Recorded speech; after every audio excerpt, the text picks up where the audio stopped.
What are the proven strategies to grow an HVAC business to 300 to 500K in annual revenue without all the trial and error? I'm Frederick, and I've been growing an HVAC business for 13 years. I also have a business administration degree where I learned a lot about business, and then I went back and implemented what I learned in business with my father, and we founded a company called ColdSolutions. And to say the least, I've learned a lot through running the business. I've also learned a lot from his experience and what was passed on to me, right? However, what I'm most thrilled about and excited to do is help small contractors like my father, who was a technician, working hands-on, blue-collar person, right? Working late, running late service calls, fixing air conditioners, fixing commercial refrigeration. My goal was to create that freedom for him and for myself. So I always knew that I wanted to start an HVAC business alongside my father. I didn't know how difficult it would be to grow beyond 500K, right? However, from my business experience and business degree, reaching 300K was relatively easy.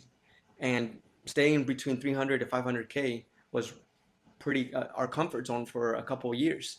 And I did that, or we did that without a lot of marketing, without paid ads. Our website had coming soon for 5 years, right? It had our phone number, okay? And it said coming soon, under construction, right? It was being built. And why was our website like that for a while?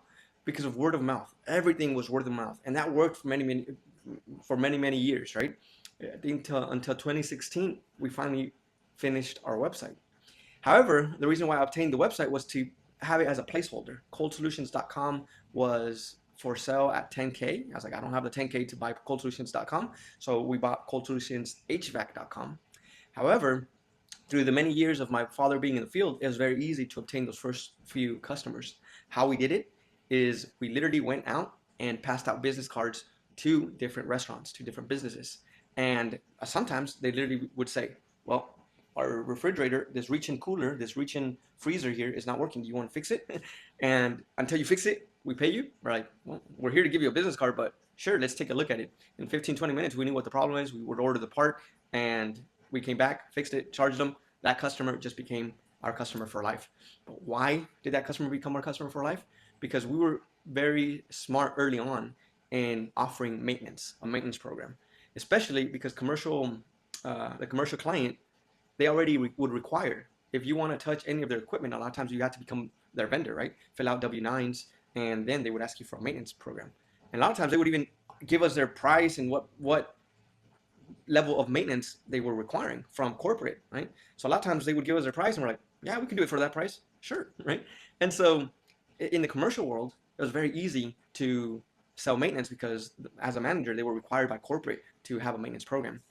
And fast forward a few years, the reason why we were in the residential department was because a lot of these managers or restaurant owners would tell us, hey, do you guys work in residential? Right, not really, that's not really our market, but sure, we could go take a look.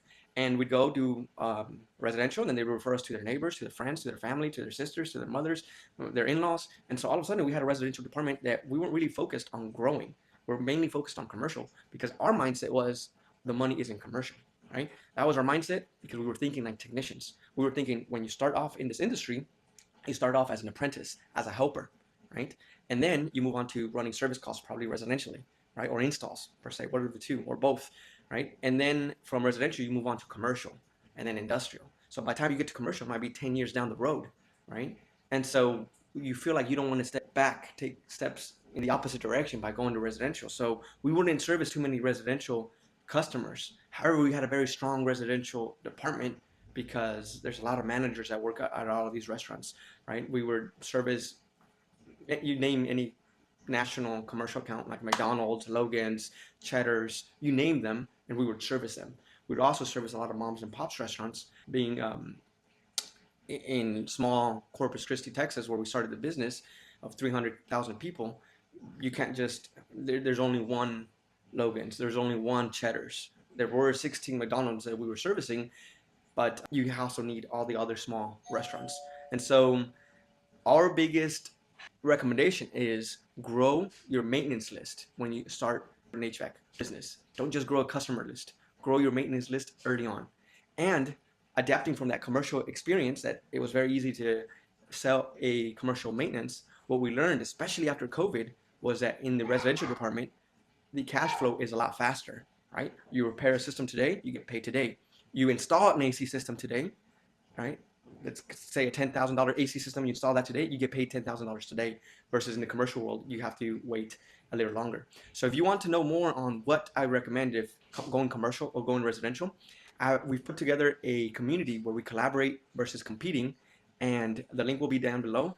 Join our community and you can ask those questions. But my goal here in today's video is to just give you a quick win on a proven strategy to grow your HVAC business to 300 to 500K easily year after year. And with that kind of revenue, you could bring on 1 or 2 employees very easily, where you can pay them without hesitation on, can I keep them busy, right? So grow your maintenance list as you grow your customer list, right? Grow the maintenance list, prioritize that. As you grow your reviews on Google, grow your maintenance list, right? That makes business a lot easier. So if you like this video, please subscribe, hit the like button, ask some questions, and I'm here to serve you. I'm here to help you grow your business to 300K and 500K and beyond. Thanks for watching. See you in the next video.